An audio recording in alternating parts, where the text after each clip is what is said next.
Assalamualaikum warahmatullahi wabarakatuh. Halo teman-teman, jumpa lagi dengan gue Riantoni. Kali ini kita akan membahas tutorial bagaimana cara memasukkan atau menambahkan checkbox yang ada di Excel. Kira-kira kita akan membuat seperti ini, teman-teman. Jadi ada sebuah daftar persiapan kegiatan. Di sini ada 5 item. Kita bisa melakukan checklist untuk pekerjaan yang sudah selesai. Pada saat kita lakukan checklist di sini, maka di sini muncul data bar atau progress barnya menjadi 20% ya teman-teman, kemudian kita checklist lagi dan seterusnya hingga 100% ya. Ini bisa kita manfaatkan dengan cara memasukkan checkbox seperti ini. Nah, bagaimana cara membuatnya? Mari kita mulai pembahasannya. Kita mulai dari lembar kosong seperti ini ya teman-teman. Langkah pertama kita adalah menambahkan atau insert checkbox atau icon checkboxnya terlebih dahulu. Nah, untuk menambahkannya teman-teman harus mengaktifkan dulu tab developer ya. Di sini ada tab home, insert, page layout, formula, dan seterusnya. Belum ada pilihan developer di sini. Nah, kita harus menambahkan dulu pilihan tersebut, teman-teman. Caranya seperti ini. Silakan menuju ke ribuan atas ini, teman-teman. Ya, pilih yang ini. Kemudian pilih more comment, ya.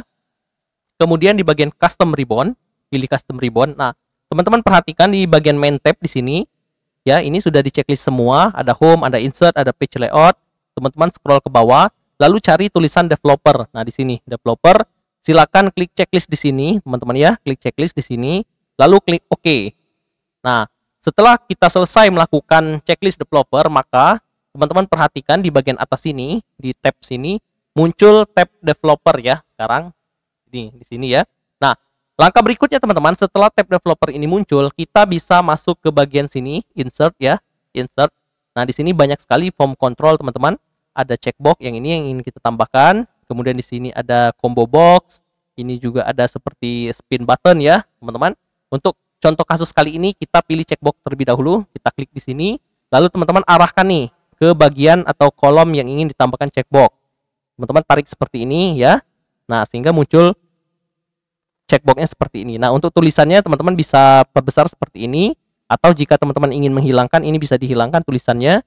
Ya, di delete saja seperti ini. Otomatis tulisannya akan hilang. Oke, nah kemudian teman-teman bisa untuk memilih atau memblok checkbox ini, teman-teman klik kanan ya, klik kanan. Nah, ini bisa diperkecil lagi teman-teman, diperkecil lagi sesuai dengan ukurannya. Lalu ini posisinya bisa kita atur ya, sedemikian rupa sehingga keinginan kita ya, sesuai dengan keinginan. Misalkan ingin diletakkan di center, boleh kita pindahkan ke tengah ya teman-teman. Oke, kemudian ini bisa kita checklist ya, bisa checklist dan seterusnya. Kemudian untuk yang di bagian bawah, untuk mengisi bagian bawah, teman-teman bisa lakukan seperti ini saja. Arahkan kursor ke bagian bawah sini, sehingga berubah menjadi tanda plus, lalu teman-teman tarik seperti ini. Ya, otomatis dia akan membuat checkbox untuk di baris-baris di bawahnya. Oke, gampang ya. Kemudian langkah selanjutnya teman-teman, ini sudah bisa teman-teman checklist sih sebenarnya.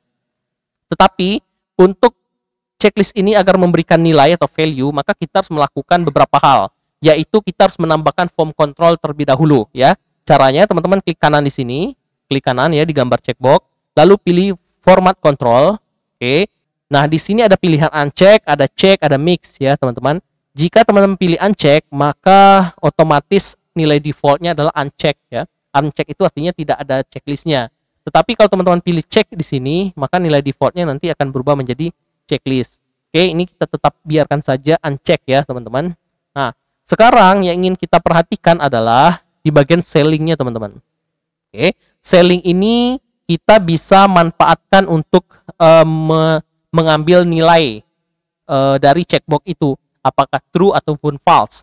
True itu adalah nilai pada saat checkboxnya di checklist.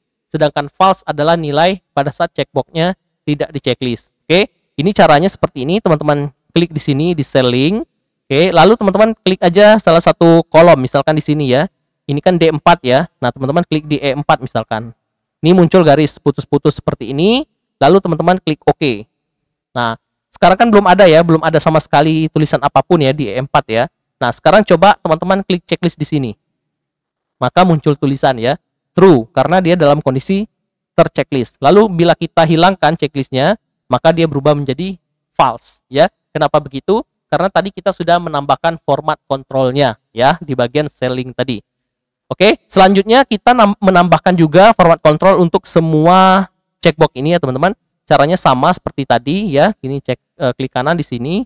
Di sininya ya teman-teman, klik kanan di gambar kotaknya, di checkboxnya, lalu format control, kemudian selling. Nah, sekarang teman-teman pilih yang di bagian sini di E5 ya, di E5 lalu oke. Kemudian di sini klik kanan di sini, format control, cek link, kemudian di sini E6, lalu klik oke. Di sini juga klik kanan, format control, selling, kemudian klik di E7, klik oke. Lalu yang terakhir di D8 ini, klik kanan, format control, lalu di selling, klik di E8 ya, klik OK. Nah, sudah selesai teman-teman, semuanya sudah 5 checkbox ini sudah kita buat format kontrolnya. Sekarang kita coba ya, kita cek klik yang ini, maka muncul true, ini juga true, ini true, dan ini kita checklist juga menjadi true ya. Ini kita checklist menjadi semuanya menjadi true ya. Jika teman-teman hilangkan checklistnya akan berubah menjadi false, kemudian false, false, false, dan false. Ya, seperti itu teman-teman ya. Ini sangat mudah sekali untuk memberikan kontrol terhadap checkbox yang kita lakukan ya, checklist maupun unchecklist. Seperti itu. Nah, langkah berikutnya teman-teman, tidak sampai di sini, tapi kita ingin menambahkan satu kolom lagi yang di bawah ini, yaitu item pekerjaan selesai.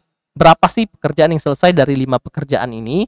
Nah, untuk melakukan itu, kita menggunakan tambahan rumus atau fitur di Excel, yaitu rumus CONIF. Ya, CONIF kita contohkan, CONIF di sini sama dengan CONIF ya teman-teman, CONIF buka kurung, argumen pertama dari rumus CONIF adalah ini ya, kolom ini dari atas ke bawah kita blok, oke. Kemudian titik koma. Nah, argumen keduanya adalah nilainya teman-teman. Dalam hal ini kita ingin mencari pekerjaan yang sudah selesai. Artinya pekerjaan yang nilai di sininya itu sudah true ya. Artinya teman-teman tulis true di sini ya, true, kemudian tutup, lalu tekan enter. Maka akan muncul nilai 0. Kenapa 0? Karena di sini belum ada yang nilainya true. Oke. Coba kita checklist 1 di sini, teman-teman. Nah, di sini 1 ya. Dia berubah menjadi true, di sini juga menjadi angka 1. Oke. Misalkan di sini teman-teman checklist di sini sekarang true-nya ada 2, di sini juga berubah menjadi 2, ya. Kita checklist lagi semuanya, maka semuanya akan menjadi 5. Artinya ada 5 true di sini. Oke, sampai sini paham ya, teman-teman? Nah, selanjutnya jika angka 5 ini kita ingin persentasekan teman-teman ya, ingin persentasekan artinya kita ingin bandingkan berapa sih jumlah true dengan total semua pekerjaan ya. Caranya rumusnya seperti ini teman-teman, kita bandingkan CONIF ini yang sudah bernilai true dengan dibagi ya, seperti ini, dibagi, tanda bagi, CONE, CON A ya teman-teman, huruf besar saja, CONE itu untuk menghitung teman-teman, buka kurung, kita blok yang ini. Dari sini ke sini kita blok ya. Kita menghitung jumlahnya. Lalu tutup kurung, tekan enter. Nah, nilainya akan menjadi 1. Kenapa 1? Karena true-nya 5 ya. Di sininya juga 5. 5 dibagi 5 1. Nah, supaya ini menjadi persentase, kita tambahkan tanda persennya di sini teman-teman ya. Kita klik tanda persen di sini, maka akan bernilai 100%. Nah, sekarang coba kita unchecklist di sini 1. Berubah menjadi 80%. Kenapa? Karena yang true hanya 4, sedangkan jumlahnya ada 5 ya. 4/5 jadinya 80. Ini juga kita hilangkan, kita hilangkan, kita hilangkan. Ya, jadi 0 semua. 0%. Kenapa? Karena masih false semua ya. Kemudian misalkan kita checklist 1, dia naik 20%, lalu checklist lagi naik 40%, checklist lagi, dan seterusnya sehingga menjadi 100% atau semuanya sudah selesai ya. Kemudian kita ingin menambahkan ya tadi ya. Di sini kalau teman-teman lihat misalkan 100%, di sini kan ada muncul ada progress bar ya. Nih kita checklist di sini ada progress barnya. Nah, cara membuatnya bagaimana? Itu simple juga teman-teman ya. Caranya perhatikan seperti ini. Klik dulu di sini teman-teman di bagian selnya, klik. Lalu teman-teman menuju ke conditional formatting ini. Kemudian pilih data bar ya, data bar. Nah, silakan pilih warna yang mana yang ingin teman-teman gunakan. Boleh menggunakan gradient, boleh solid ya. Ini saya contoh menggunakan solid saja. Kita klik yang ini, oke. Jika sudah, teman-teman klik lagi ya. Ini warnanya sudah berubah ya, menjadi warna orange seperti ini. Nah, teman-teman klik lagi di bagian conditional formatting, kemudian manage rule, pilih manage rule. Nah, sekarang rule-nya kita sedikit perbaiki ya. Kita sedikit modif. Ini teman-teman klik dulu, lalu klik edit rule. Nah, di bagian sini teman-teman, minimum ini kita bisa pilih number saja, number. Kemudian kita mulai dari 0 ya, numbernya kan 0 tadi ya. Kemudian maksimumnya kita pilih number, kita buat maksimumnya berapa? 100% ya. Teman-teman ketik di sini 100% ya. Artinya di sini mulai dari 0 ke 100% nanti warnanya akan bergerak sesuai dengan nilainya, teman-teman ya, sesuai dengan progresnya. Oke, lalu klik OK di sini, teman-teman. Klik OK lagi. Nah, di sini tetap full ya warna 100% karena memang sudah 100%. Sekarang kita contoh, misalkan ini kita hilangkan checklistnya, dia berubah menjadi 80%, kemudian warnanya juga sedikit berkurang ya teman-teman, tidak full ya. Ini kita kurangin lagi menjadi 60%, juga berkurang. Kita kurangi lagi hanya 40%, kita kurangi lagi 20% ya. Kemudian kita kurangi lagi menjadi 0% dan warnanya juga sudah hilang ya teman-teman. Nah, kita kembali lagi, misal checklist lagi 20%, ini menambah ya sedikit, menambah lagi, tambah lagi sampai 100 menjadi full. Oke. Kira-kira seperti itu teman-teman ya cara penggunaan insert box dengan cara yang benar dan tepat di Excel. Baik teman-teman, itu tadi tutorial singkat kita tentang bagaimana cara insert checkbox atau menggunakan checkbox di Excel. Semoga membantu dan bermanfaat bagi teman-teman semuanya. Jika teman-teman belajar sesuatu dari tutorial kita kali ini, silakan klik like, kemudian klik subscribe, dan jangan lupa bila ada pertanyaan boleh tuliskan di kolom komentar. Dan teman-teman terbuka jika ingin memberikan saran dan masukan terkait topik atau tutorial apa sih yang akan kita bahas untuk video selanjutnya, dipersilakan tulis di kolom komentar. Sehat selalu teman-teman, terima kasih dan salam.